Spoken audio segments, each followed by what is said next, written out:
Assalamualaikum warahmatullahi wabarakatuh. Bismillah, alhamdulillah, wassalatu wassalam ala rasulillah wa ala alihi wa sahbihi wa man wala. Rabbi syrah li sadri wa yassir li amri wahlul 'uqdatam min lisani yafqahu qawli. Subhanak la ilma lana illa ma 'allamtana innaka antal alimul hakim wa hasbunallahu ni'mal wakil. Ni'mal maula wa ni'mal nasir, la haula wa la quwwata illa billah al-'aliyyil 'azim. لا حول ولا قوة إلا بالله العلي العظيم. لا حول ولا قوة إلا بالله العلي العظيم. أما بعد. قال المصنف رحمه الله تعالى, berkata pengarang kitab Munyatul Musalli, iaitu Syekh Daud bin Abdullah Al-Fatani. Mudah-mudahan merahmatinya oleh Allah Ta'ala. Wanafa'na bi'ulumihi fid darani amin. Dan mudah-mudahan kita mengambil manfaat dengan ilmunya dan dengan ilmunya untuk kebaikan dunia dan juga akhirat. Ketujuh, yakni daripada perkara-perkara yang perlu kita tahu dan perlu kita lakukan untuk kesempurnaan solat, ialah kesempurnaan takbir. Kesempurnaan takbir itu tiga perkara. Pertama, ditakbirkan dengan takbir yang pasti sah, yakni dengan lafaz yang sahih. Yang kedua, diangkatkan tangan berbetulan dengan dua telinga. Dan yang ketiga, hendaklah ditakbirkan, yakni dilafazkan ucapan takbir itu dengan ta'zim, yakni membesarkan Allah Ta'ala dikala hati hadir. Maknanya hati ada di dalam sembahyang. Baik, sebenarnya dalam pengajian-pengajian yang lepas, kita dah meneliti tentang rukun takbir. Rukun takbir, yakni takbiratul ihram lah. Kerana takbir yang menjadi rukun dalam sembahyang ialah takbiratul ihram sahaja. Manakala takbir yang lain hanyalah merupakan takbir intiqali, yakni takbir yang kita lapaskan sebagai perpindahan rukun. Jadi kita dah bincang takbiratul ihram sebagai rukun dalam sembahyang. Baik, jadi kalau kita perhatikan kitab ni, dia pendekatan dia lah, mula-mula dia sebut satu perkara tu dalam bentuk yang fardu, yang wajib. Kemudian dia perhalusi dalam perkara-perkara yang sunat, dan juga diperhalusi ke arah kesempurnaan rukun-rukun itu sendiri. Ada gangguan jap.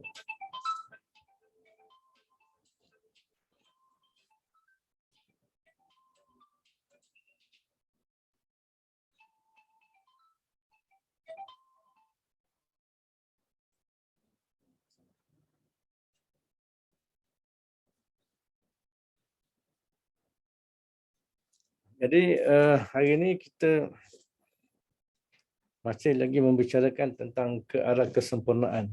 Maknanya sebab kita dah faham bahawa basic kitab kita ni adalah ke arah mencapai munyah. Munyah ni makna apa yang diidamkan, apa yang kita harapkan dapat tercapai daripada solat kita. Jadi patutlah kita lihat pendekatan kitab ni dia semakin memperhalusi supaya kita ada apa nama ni, ada perhatian terhadap bagaimana untuk menyempurnakan sembahyang kita. Baik, jadi hari ini dia menyebut tentang kesempurnaan takbir. Pertama, ditakbirkan dengan takbir makna dilafazkan ucapan takbir yang sahih, bahkan yang pasti sahih. Ini yang rukun. Ini yang rukun. Maknanya lafaz yang sahih, yang sah lah. Kita wajib kena ada ilmunya. Kita wajib ada ilmunya.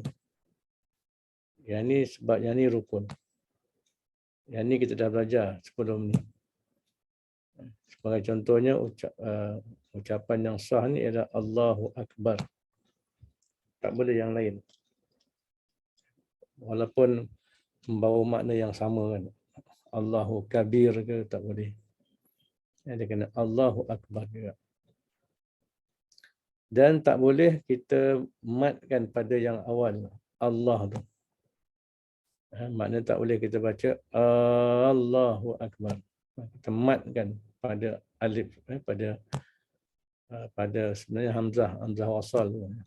Yang awal tu pada perkataan Allah tu, kalimat Allah tu hamzah wasal sebenarnya.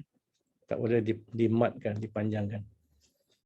Begitu juga pada ujung akbar tu tak boleh dipanjangkan akbar. Ini semua kita dah bincang dulu. Sebab dua tu merupakan kesalahan yang boleh merubah makna. Allah tu seolah kita menambah alif istifham, hamzah istifham yang boleh membawa makna adakah. Dan bar ujung tu pun boleh merubah makna. Akbar tu maha besar, boleh jadi akbar tu sejenis gendang besar kan. Jadi itu kita dah belajar untuk melepaskan fardu ain kita. Wajib belajar. Kemudian yang keduanya kita lihat disebut diangkat tangan berbetulan dengan dua telinga. Yang ini dah masuk perlakuan. Maknanya perlakuan dalam sembahyang, tapi yang merupakan sunat hay'ah. Sunat hay'ah. Yang tadi mula-mula itu kefarduan, rukun, yang merupakan rukun qauli. Bila rukun qauli maknanya mestilah dilafazkan. Bila rukun qauli, ianya mestilah dilafazkan. Maknanya mesti kena dengar bacaan. Tak boleh baca dalam hati. Kalau baca dalam hati tu tak dikira baca. Kita hanya sebut dalam hati ya. Macam setengah-setengah ada, tak tahulah, wallahualam ada setengah-setengah orang perempuan lah, banyak kan. Dia baca dalam hati kan. Baca Fatihah dalam hati, baca surah takbir dalam hati, maka tak sah sebab dia rukun qauli ni wajib didengari. Kurang-kurangnya didengari oleh telinga kita sendiri. Jadi yang lafaz ni rukun qauli, perkataan. Manakala mengangkat tangan berbetulan dengan dua telinga ni, ini termasuk perlakuan fi'li, perbuatan. Maknanya kita melihat dalam sembahyang ni antara ucapan dengan perbuatan ni mesti ada orang kata dia punya synchronize dia. Synchronize itu ada ucapan, kemudian dan juga perbuatan. Jadi angkat tangan ni pun kita dah bincang dalam sunat hay'ah yang lepas. Maknanya angkat tangan ni berbetulan dengan bahu. Sama ada angkat tangan begini, sebab dalam hadis itu menyebut tangan ni berbetulan dengan bahu. Kan? Begini ataupun angkat tangan begini, kira-kira atas jari ni sama dengan kita punya telinga yang atas, dan jari yang jari ibu jari ni telinga yang bawah. Maknanya beginilah. Ataupun begini. Setengah kitab menyebut begini. Sebab kefahamannya berdasarkan hadis, bertentangan antara bahu kita dengan tapak tangan. Jadi ini bahasan dalam sunat hai'ah. Bila sebut sunat hai'ah ni bukan bermakna kita kena mengambil sikap alah tak apa, sunat je, tak boleh. Kita tak boleh kata ni sunat je. Sebab sebenarnya kita bila beribadah ni apa yang perlu kita buat untuk menyampai kepada kesempurnaan ialah kita kena buat sebaik mungkin lah. Buat sebaik mungkin. Sebab kita nak dapat sebanyak boleh pahala daripada ibadat kita. Sebanyak boleh pahala yang boleh kita kumpulkan. Sebab pahala ni dia kalau sebagai ibaratnya dia macam duit lah. Tapi mata wang currency, mata wang akhirat kan. Itu pahala. Kalau dunia ni ringgit Malaysia lah. Orang bekerja, orang mencari nafkah, mencari keuntungan perniagaan, semua untuk dapat ringgit Malaysia. Tapi maknanya untuk di akhirat nanti dia punya mata wang ialah pahala. Sebab bila kita dibangkitkan di akhirat nanti, kita total loss, tak ada apa. Banyak mana pun yang kita berniaga kat dunia ni, tak dapat kita bawa ketika di akhirat. Harta tu, sebab semua dihancurkan. Maknanya itu yang sepatutnya kita belajar, kita ambil pengajaran. Banyak mana pun duit kita ada kat dunia ni, banyak mana pun harta yang kita ada, rumah besar yang kita ada, kereta mahal yang kita ada, aset-aset yang kita ada. Tapi bila berlaku kiamat, semua habis. Allah Ta'ala total loss kan. Yang tinggal hanya jasad dengan roh kita bangkit di pada mahsyar nanti. Dan yang tinggal pada kita hanyalah dosa pahala. Itu dosa pahala. Jadi sebab itulah pahala ni kita perlukan sebanyak mungkin. Jangan kita rasa memada. Jangan rasa memada, cukuplah pahala yang aku buat. Sedangkan hingga hari ini pun kita tak tahu berapa banyak pahala yang kita ada. Sekarang ni kita semayang, main tarawih, baca Quran, puasa. Walaupun kita tahulah janjinya, Allah Ta'ala janji banyak buat tawaran-tawaran yang hebat-hebat tentang amalan di bulan puasa, tapi sehingga hari ini kita tak pernah nampak berapa banyak pahala yang kita dah kumpul. Jadi itu yang sebenarnya yang membimbangkan kita. Kita kena ada perasaan bimbang. Takut-takut pahala yang kita ada ni tak cukup. Dan bimbang-bimbang amalan-amalan kita ni banyak yang terbatal pahalanya dan tak ada jaminan untuk kita di akhirat nanti. Jadi oleh kerana itulah orang beriman dia akan seberapa banyak kumpul pahala. Jadi dalam berdepan dengan isu sunnah hai'ah ni, kita jangan anggap benda ni, jangan sekali-kali menganggap benda ni kecil hingga kita rasakan tak apa, ini sunat aja. Tak boleh. Bahkan kita sepatutnya kita usahakan sebaik mungkin juga untuk dapat kesempurnaan sembahyang itu sendiri. Dan yang ketiga, hendaklah ditakbirkan, yakni dilafazkan dengan ta'zim. Kat sini pula, walaupun asalnya rukun qauli, takbiratul ihram ni, tapi dia disekalikan dengan fi'li, perbuatan, dan juga qalbi, hati. Kerana membesarkan, mentakzimkan Allah Ta'ala. Ketika mana kita mengucapkan takbiratul ihram tu, itu menunjukkan bahawa Allah Ta'ala ajar kita supaya apa yang kita lafazkan ni, apa yang kita lafazkan oleh lidah kita sama, istilahnya synchronize juga dengan apa yang dalam hati itu sendiri. Dan inilah asas kepada untuk membuang sifat-sifat munafik dalam diri kita kan. Sebab sifat munafik ni ialah sifat hati, apa yang kita kata tak sama dengan dalam hati. Sifat orang munafik kan, wal-a'yazbillah lah. Apa yang dizahirkan, contohnya munafik menzahirkan dia Islam, dia orang beriman, tapi tak sama dengan apa yang hati dia. Dalam hati dia penuh dengan kekufuran, penuh dengan kemunafikan dan sebagainya. Jadi oleh kerana itu, bila kita melafazkan takbir serentak dengan kita mengangkat tangan dan hati kita pula membesarkan Allah, maka dia menjadi satu yang yang sinkronis dan tiga-tiga sekali. Dia akan membuahkan seorang mukmin yang sejati lah, hati dia, kataan dia dan juga perbuatan dia. Ini sifat mukmin yang sebenarnya dibina melalui ibadah sembahyang. Jadi maknanya untuk dapat mentakzimkan Allah, sudah pastilah dengan kita kenal Allah Ta'ala.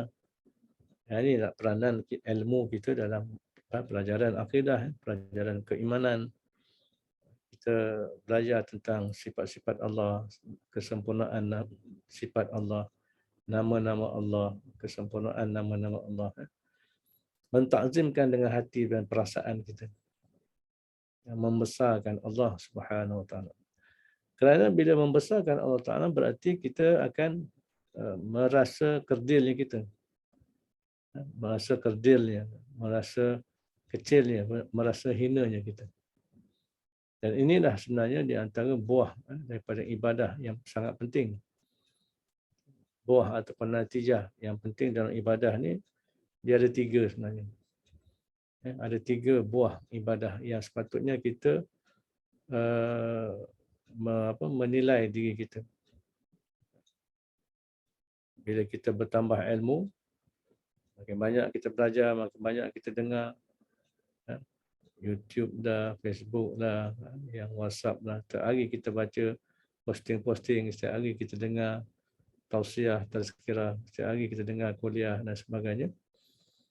Jadi kita kena lihat dalam diri kita apakah tiga natijah ibadah yang lahir daripada ilmu dan amal ni, dapat tak tiga perkara ni? Apa dia? Yang pertama ialah iftiqar. Iftiqar.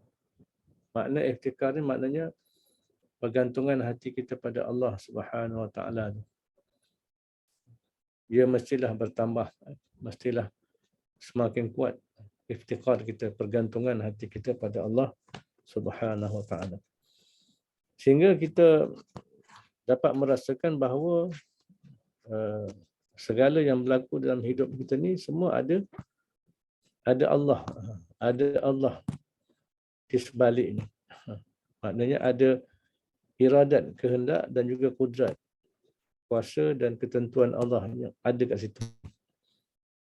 Dengan makna kata tak ada satu pun yang berlaku dalam hidup kita ni, sama ada baik, buruk, sama ada nikmat ataupun musibah, sama ada kesenangan ataupun kesusahan, semuanya adalah satu yang ada aturan Allah di situ.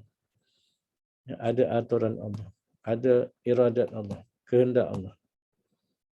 Dan dikata tak ada pun satu yang berlaku di dunia dalam kehidupan kita ni yang berlaku secara kebetulan. Tak ada.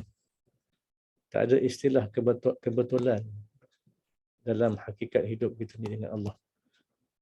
Kebetulan ni sekadar orang kata cakap-cakap mulut je lah.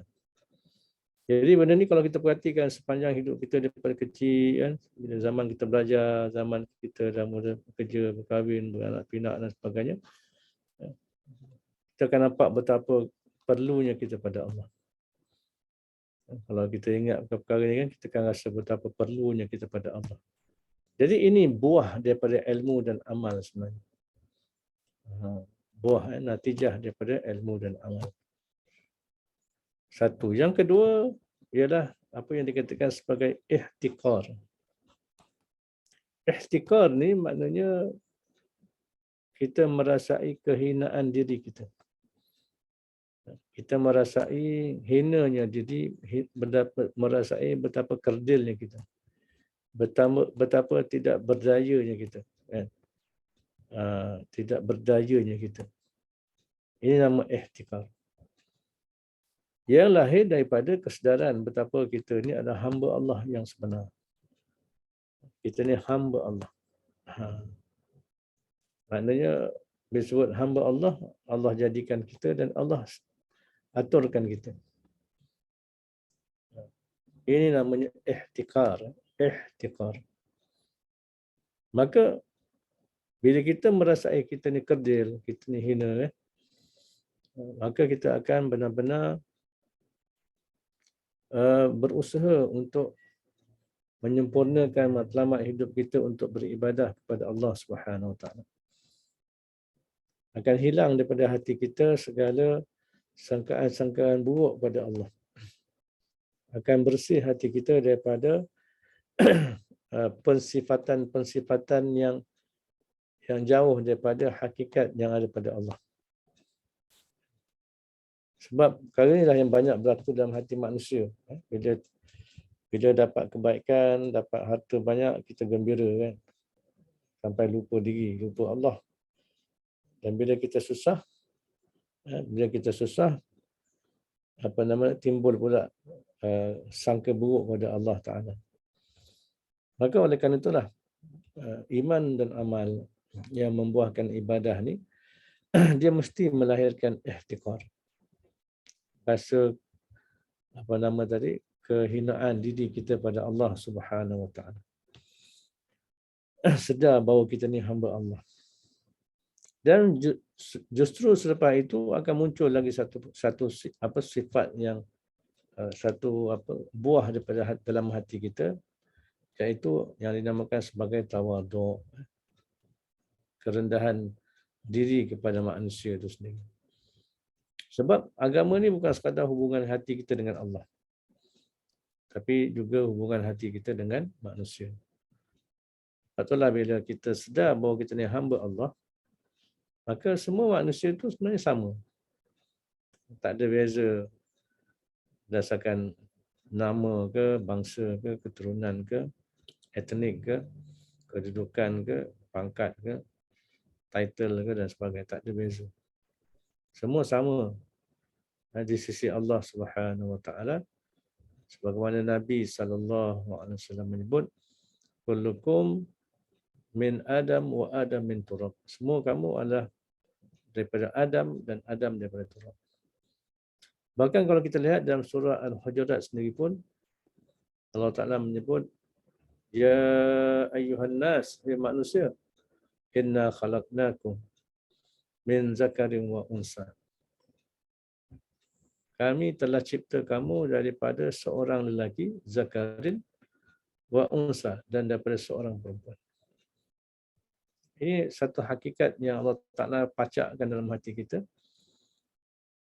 Walaupun berbilion manusia yang ada kat dunia ni, semuanya datang daripada satu orang lelaki dan satu orang perempuan, iaitu Nabi Adam AS dan Hawa, isteri dia. Inilah mak bapak kepada manusia keseluruhan. Maknanya sama.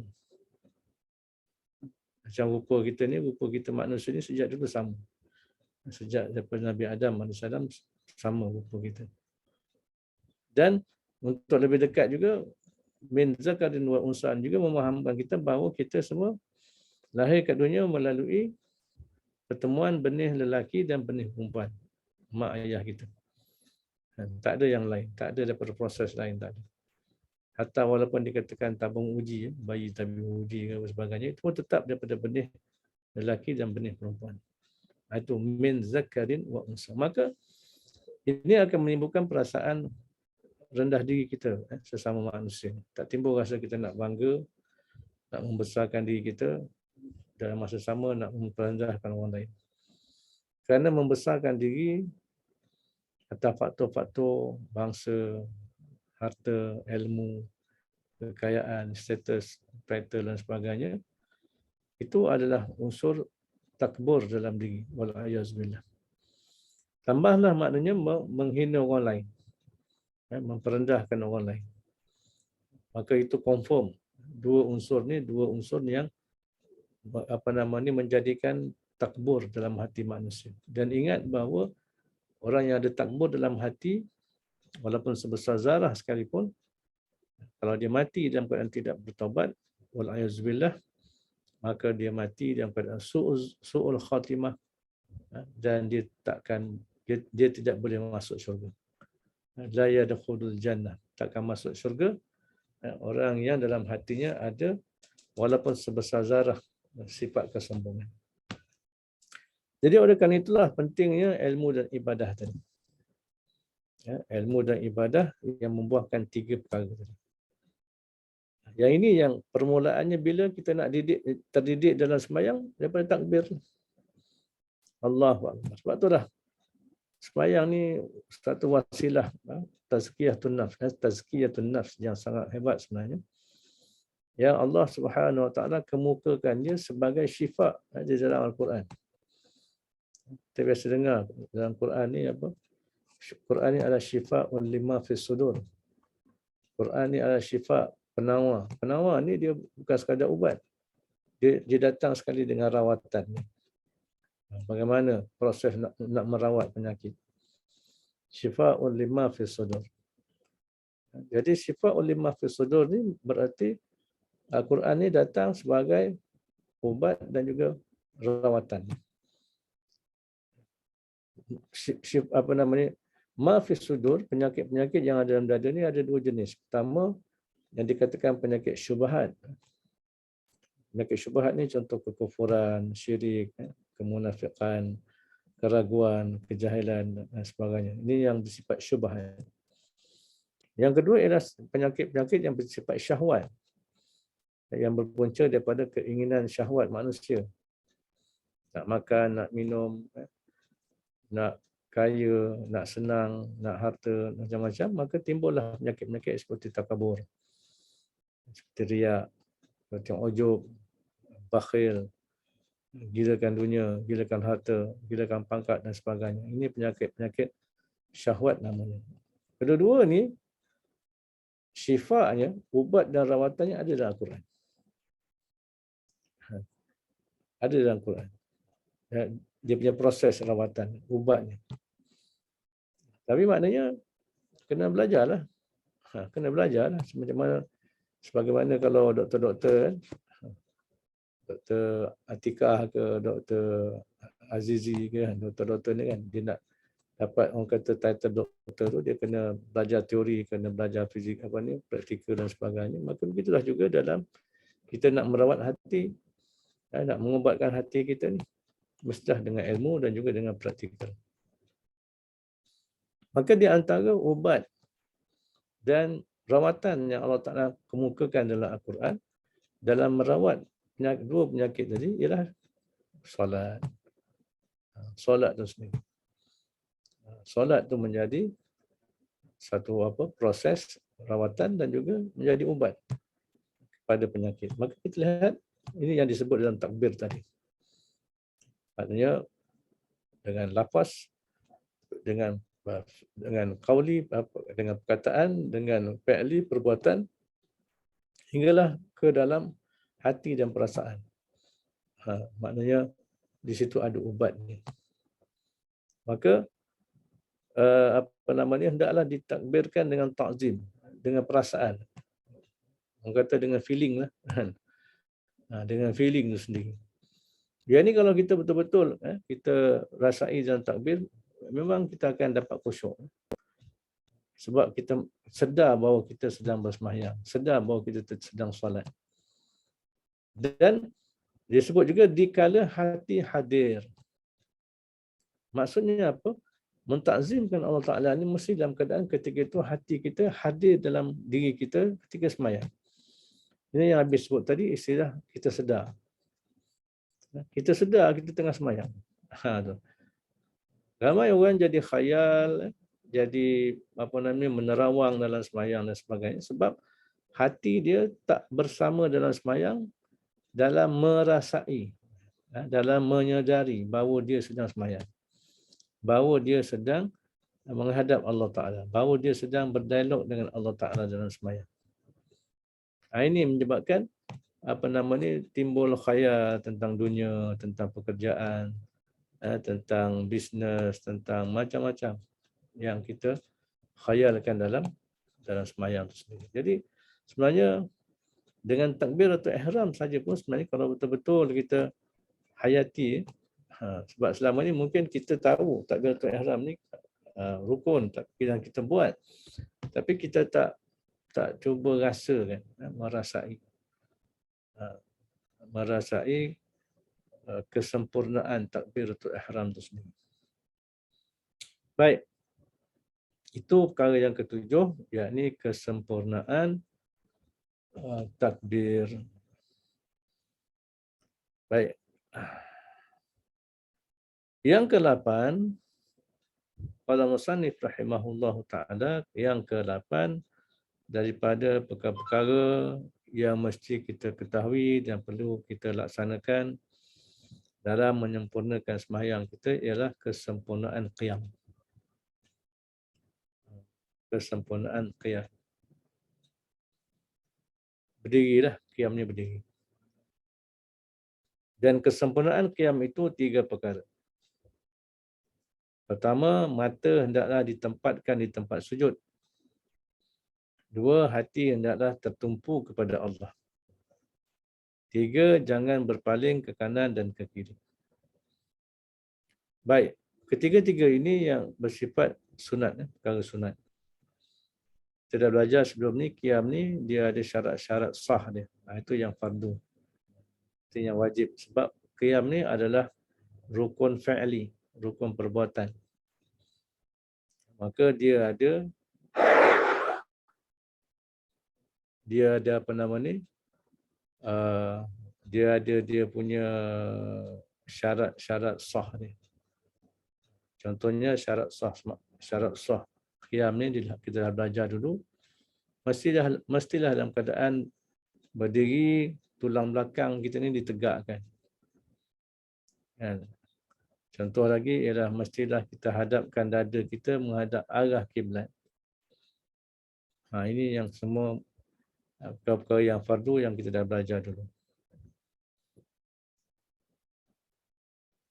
Tapi dari sudut kesempurnaan yang sunat dalam qiyam ni, pertama dia kata ialah mata hendaklah ditempatkan di tempat sujud. Maknanya mata kita memandang tempat sujud. Memandang tempat sujud. Tak boleh pandang tempat lain. Bukan haram, tapi makruh memandang tempat lain. Hatta dimakruhkan juga kalau kita sembahyang tutup mata. Sembahyang tutup mata. Kerana ghalib kebiasaannya bila tutup mata ni kita akan khayal lah. Kita akan berkhayal. Datang macam-macam kan. Macam-macam gambaran, macam-macam grafik datang. Kecuali, ada juga kecuali. Orang yang memang bila tutup mata ni dia khusyuk. Betul-betul khusyuk, dia tak ingat lain. Khusyuk yang betul-betul lah. Bukan khusyuk mengingati benda lain. Khusyuk ingat orang ke, khusyuk ingat kerja ke, itu lain makna. Itu khusyuk yang tak betul lah. Khusyuk ni dia mesti fokus pada Allah. Kan? Jadi kalaulah dengan tutup mata tu boleh khusyuk, tak jadi makruh. Tak jadi makruh. Begitu juga timbul isu bagaimana kita sembahyang, kita membaca mushaf. Letak mushaf besar depan kita, kita baca. Kita sembahyang, kita baca mushaf. Macam sebagian orang, sebagian imam-imam gunakan ketika sembahyang tarawih kan. Dalam mazhab Abu Hanifah memanglah benda ni membatalkan sembahyang. Tapi dalam mazhab Syafi'i lebih afdal sembahyang kita membaca apa yang kita hafaz dalam kepala kita berbanding dengan kita membaca apa yang dalam mushaf ataupun dalam handphone. Sekarang ni imam-imam canggih kan, pegang handphone. Pegang handphone baca Quran masa dalam sembahyang. Jadi sebab apa? Dibimbang juga bila baca mushaf ni mungkin ada gangguan. Mushaf tu layan terbuka ke, angin tiup, beralih ke. Jadi nanti kita akan sibuk membetulkan mushaf tu. Kalau handset pula takut tiba-tiba masa tu datang masuk call lah apa kan. Boleh macam-macam. Jadi maknanya pengurusan tu akan membimbangkan kita. Dan satu lagi ialah bila kita baca mushaf, maknanya kita tidak akan memandang tempat sujud. Sedangkan asalnya sunat ialah memandang tempat sujud. Tapi kalau kita nak baca juga ikut mushaf bukan tak salah. Istilahnya tidak salah. Walaupun tidak dianjurkan. Tidak dianjurkan tapi tidak salah. Dan juga hati hendaklah tertumpu kepada Allah, fokus pada Allah. Hati tertumpu pada Allah ni dia inilah antara unsur-unsur dalam khusyuk. Dalam Al-Quran, bila mana Allah Ta'ala menerangkan tentang orang yang khusyuk ni, wasta'inu bis-sabri was-salah wa innaha lakabiratun illa 'alal khashi'in. Minta tolonglah oleh kamu pada Allah Ta'ala dengan sabar dan juga dengan solat. Yang demikian itu susah, berat, melainkan atas orang yang khusyuk hati dia. Orang yang khusyuk hati dia. Siapakah dia orang yang khusyuk hati ni? Allah Ta'ala terangkan lagi, allazina yadhunnuna annahum mulaqu rabbihim. Yakni orang-orang yang yakin sungguh hati dia bahawa dia akan bertemu Allah Ta'ala. Ini dia punya fokus dia. Inilah yang boleh membawa hati khusyuk. Kita benar-benar yakin bahawa kita ni akan balik berjumpa Allah. Akan bertemu Allah Ta'ala di akhirat. Pertemuan yang bukan sekadar jumpa-jumpa biasa, tapi pertemuan untuk kita dipertanggungjawabkan dengan kehidupan kita ni. Apa yang kita lakukan. Sebab dunia adalah tempat untuk kita beramal. Dan akhirat adalah tempat untuk hisab dan balasan. Baru ni ada orang tanya Abi lah. Dia merasa hidup dia ni bila kena musibah dan sebagainya itu sebagai satu siksaan, sebagai satu hukuman Allah Ta'ala pada diri dia. Sehingga dia sentiasa merasai bersalah. Kita kena ingat bahawa hidup kat dunia ni, dunia bukan tempat kita menerima balasan. Sakit, susah, kehilangan orang yang disayangi. Itu semua bukan balasan Tuhan terhadap amalan kita, terhadap diri kita. Itu hanyalah ujian daripada Allah. Walaupun kita rasa sakit, rasa perit, sakit perit tu untuk Allah Ta'ala nak kafarahkan kita. Bukan nak balas perbuatan kita. Sebab balasan perbuatan ni ke akhirat. Itu dia. Bukan kat dunia. Dunia untuk kita beramal dan untuk kita menghadapi ujian daripada Allah. Setiap pagi kita bangun pagi, celik mata, bermulalah ujian Allah Ta'ala pada diri kita. Sampailah kita tutup mata balik. Jadi, bila hati kita yakin pertemuan dengan Allah, allazina yazunnuna annahum mulaqu rabbihim wa annahum ilaihi raji'un, dan mereka orang yang khusyuk hati ni yakin bahawa dia akan balik kepada Allah. Kita ni kampung halaman kita sebenarnya akhirat. Akhirat itu kampung halaman kita yang kita akan balik. Semua kita akan balik ke sana. Jadi maknanya ini menjadi satu fokus dalam hidup kita. Kat dunia ni kita sibuk macam mana pun cari duit, cari harta, cari pendapatan, walaupun kita kata untuk anak isteri kan. Tapi harta-harta yang kita ada ni semua bila kita mati besok kan. Ketika kita mati harta kita pun masih tak habis lagi. Masih tak habis lagi. Sehingga kita pusakakan pada anak-anak dan sebagainya kan. Tapi harta ni tak ada satu pun yang kita boleh bawa ke akhirat. Sebab Allah Ta'ala bila berlaku kiamat, Allah Ta'ala hancurkan habis, total loss. Hancurkan habis semua harta-harta ni. Tak ada satu pun yang boleh kita bawa ke alam akhirat. Yang kita hanya bawa ialah pahala dosa kita saja. Itulah duit kita kan. Duit kita yang ada ke akhirat besok. Maka oleh kerana itulah perkara ni, orang yang hati dia ada tumpuan akhirat ni, dia akan merasai Hidup di akhirat ni masih belum bermula lagi. Di alam barzakh nanti itu hidup kita tanpa jasad. Hidup tanpa keperluan jasad. Tak ada nak makan, nak minum dan sebagainya. Sebab jasad dah hancur dah. Kita hidup tapi hidup di alam roh. Di alam akhirat nanti kita akan hidup balik dengan jasad dan roh kita. Itu. Maknanya hidup akhirat ni panjang lagi. Belum bermula lagi pun sekarang ni. Kita belum bermula lagi. Bayangkanlah panjang lagi ya. Nak tunggu giliran masuk mahkamah, kena tunggu giliran nak buka buku catatan amalan, tunggu giliran nak timbang timbangan amalan, nak berjalan lagi cross siratal, titian sirat. Berapa lama kan? Ada ulama kata 500 tahun menegak, 500 tahun mendata, 500 tahun menurun. Ada yang mengatakan 1000 tahun menegak, mendata dan menurun. Maknanya lama lagi. Panjang lagi hidup akhirat ni. Kalau dapat masuk syurga, insya-Allah mudah-mudahan, dan neraka wala'iyzubillah. Bayang khalidina fiha, kekal sama lama. Jadi maka orang yang hati dia tertumpu kepada Allah, dia akan fikir perkara ni. Ibadat, amalan, sedekah, kebaikan, kebajikan, susah payah dia untuk perjuangan ini semua adalah untuk balik akhirat, untuk kehidupan akhirat. Dan juga jangan berpaling ke kanan dan ke kiri.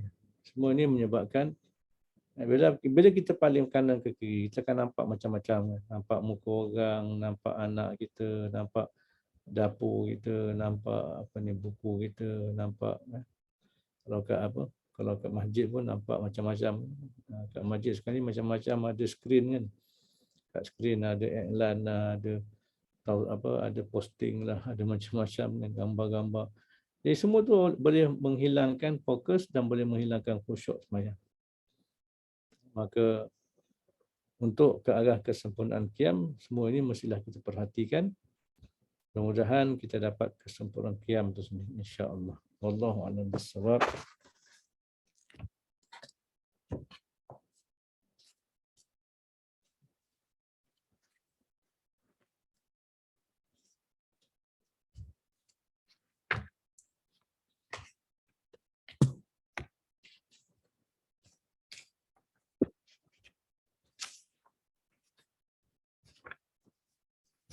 Qala musannif rahimahullahu ta'ala,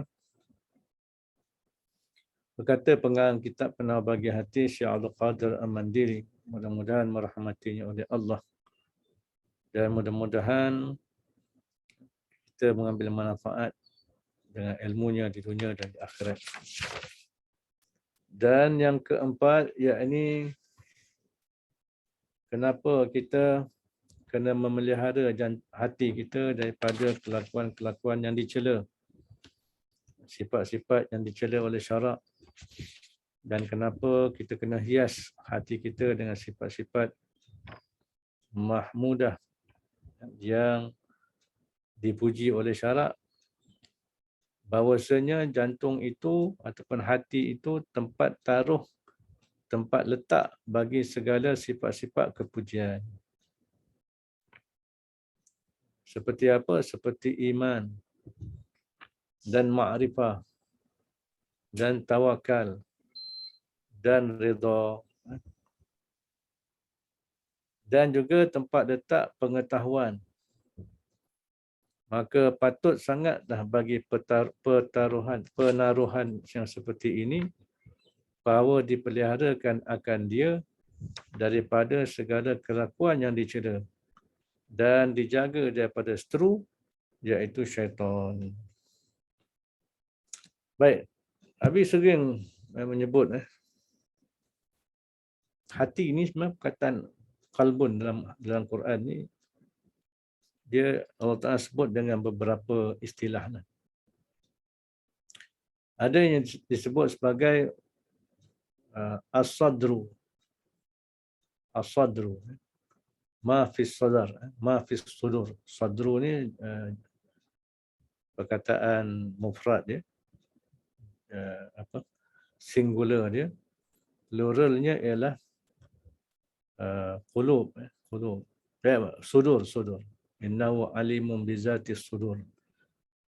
Sudur ni maknanya dada, dada. Jadi ma fi sudur ialah apa yang di dalam dada. Maknanya lapis pertama hati itu disebut sebagai sadru. Sadru. Kat situlah tempat nafsu kita ada sebenarnya. Dan kat situlah bila ada nafsu akan terbitnya berbagai-bagai penyakit-penyakit. Seperti penyakit riak, penyakit cintakan dunia, penyakit loba makan, loba berkata-kata. Situ kat punca dia. Itu tempat punca dia. Maknanya di lapis pertama hati itu. Yang kedua dalam Quran disebut ialah perkataan qalbun. Ini banyaklah. Fi qulubihim maradun fazadahumullahu marada. Qalbun singular, pluralnya ialah qulubun. Itu dia. Jadi dalam qalbun inilah tempat letaknya petunjuk. Dalam qalbun inilah tempat letaknya sifat-sifat yang mulia. Dalam qalbun inilah tempat letaknya iman. Sebagaimana dalam Quran menyebut walakinnallaha habbaba ilaikumul iman wa zayyanahu fi qulubikum. Allah Ta'ala lah yang menjadikan kamu cinta kepada keimanan. Dan Allah menghiaskan iman itu indah dalam hati kamu. Itu dalil menunjukkan bahawa dalam qalbun ni tempat iman. Iman tu dihiaskan, iman menguasai qalbun. Kat situlah letak takwa, takwa, petunjuk, keimanan, sifat-sifat yang mulia, itu dalam qalbun, hati kita. Dan dalam Quran juga menyebut perkataan fuadun. Fuadun. Singularnya, pluralnya ialah afidah. Afidah ni dalam bahasa kita Melayu ni hati kecil lah. Hati kecil, tempat orang kata berdetik hati kita kan. Hati kita berdetik. Kita bercakap dalam hati ni kat situ lah. Kita kan boleh berbisik-bisik dengan hati kita kan. Itu kat situ lah letak ada. Fuadun ataupun afidah. Dan satu lagi yang disebut dalam Al-Quran juga istilah hati ni ialah lubbun. Lubbun ataupun itu singularnya, kalau pluralnya ialah albab. Albab. Yang kadang-kadang diterjemahkan oleh setengah penterjemah sebagai akal. Akal. Albabnya akal. Tapi bila kita kaji, lubbun ataupun albab ni ialah dalam hati itu sendiri. Sebab itulah orang Melayu panggil lubbun ni sebagai lubuk hati lah. Lubbun ni lubuk hati. Kat situlah letaknya akal kita. Tempat ilmu tersimpan. Tempat di mana ma'rifah ada. Kenal Allah Ta'ala. Ma'rifah. Jadi secara umumnya yang dikatakan hati ni semua sekali tu. Itu secara umum. Tapi secara spesifiknya dia ada 4 pembahagian kat situ. Lihat betapa uniknya hati rohani yang kita bincangkan dalam kitab ni. Itu semua hati kerohanian lah. Hati yang bersifat kerohanian. Bukan hati yang fizikal, jantung ke bukan. Ini yang bersifat kerohanian. Sebab itulah begitu kompleks, begitu canggihnya Allah Ta'ala jadikan roh manusia dengan hati yang sebegini. Jadi oleh kerana itulah hati yang nak selamat ni adalah hati yang dikatakan qalbun salim. Dalam ayat Quran yang kita biasa dengar, yauma la yanfa'u malun wala banun illa man atallaha biqalbin salim. Tak ada manfaat harta dan anak-anak di akhirat nanti melainkan orang yang datang bertemu Allah dalam keadaan hati dia salim, sejahtera. hati yang sihat. Maka hati yang sihat ialah hati yang tak ada sifat-sifat cela. Hati yang tak ada sifat penyakit-penyakit syubhat dan penyakit-penyakit syahwat tadi. Dan yang ada dalam hati ialah sifat-sifat kepujian. Itu yang disebut tadi tu. Sifat-sifat kepujian seperti iman, takwa, makrifah, tawakal, redha dan juga ilmu. Ini semua yang habis sebut tadi lah. Yang terkandung dalam hati kita secara umumnya dan secara spesifiknya pada sadar, pada sadrun kita ataupun pada kalbun kita atau pada fuadun kita atau pada lubbun tadi. Itu dia. Kompleks dan sophisticated. Sebut pun tak kerti. Apa ni, canggihnya hati kita ni. Maka oleh kerana itulah kata musannif, patut sangatlah bagi penaruhan ini, mana tempat letak ni, tempat letak benda-benda yang terpuji ni, bahawa dipelihara akan dia daripada segala kelakuan yang dicela. Sebab dia akan merosakkan. Sebab itulah kita tak boleh biarkan hati kita ni dikuasai oleh sifat-sifat yang tercela ni. Siapa yang membiarkan hati dia